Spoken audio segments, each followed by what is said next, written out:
Hello বন্ধুরা, আমি আবার চলে এসেছি একটা নতুন কেকের ভিডিও নিয়ে। তো তোমরা সবাই কেমন আছো? আশা করি সবাই ভালোই আছো। আমিও ভালো আছি। তো এই কেকটি আমি একটু আলাদাভাবে করেছি, কোনো রকম নোজল ছাড়াই, শুধুমাত্র পাইপিং ব্যাগের মাধ্যমেই। তো তোমরা দেখতে থাকো যে আমি এই কেকটা কীভাবে করেছি। আচ্ছা, তোমরা যদি জানতে চাও যে আমি এগলেস কেকের বেস কীভাবে তৈরি করি, তাহলে আমাকে কমেন্ট করো, আমি ওই ভিডিওটাও খুব তাড়াতাড়ি নিয়ে আসবো। তো দেখো, এবার আমি কেকটা ক্লিন করে নেওয়ার পরে একটা পাইপিং ব্যাগের মাধ্যমে ডট ডট দিয়ে দিচ্ছি। এবার একটা স্প্যাচুলার সাহায্যে ওই ডটটাকে ভালো করে সামনের দিকে টেনে একটা ফুলের মতো ডিজাইন করে নিচ্ছি।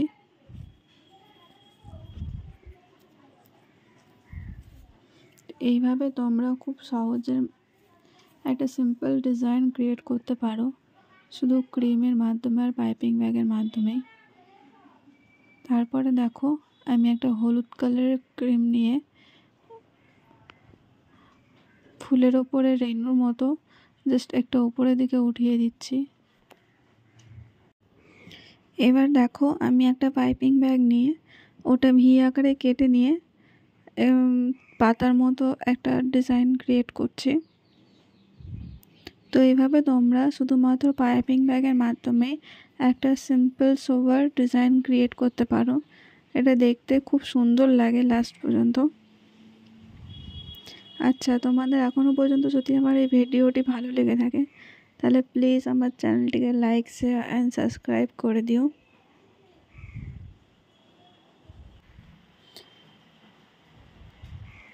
এবার কেকটিকে আরেকটু সুন্দর দেখানোর জন্য আমি উপর থেকে একটু স্প্রিঙ্কলস ছিটিয়ে দিচ্ছি। তো তোমরা দেখতেই পাচ্ছ যে সিম্পলের মধ্যে কেকটি দেখতে কত সুন্দর তৈরি হয়েছে।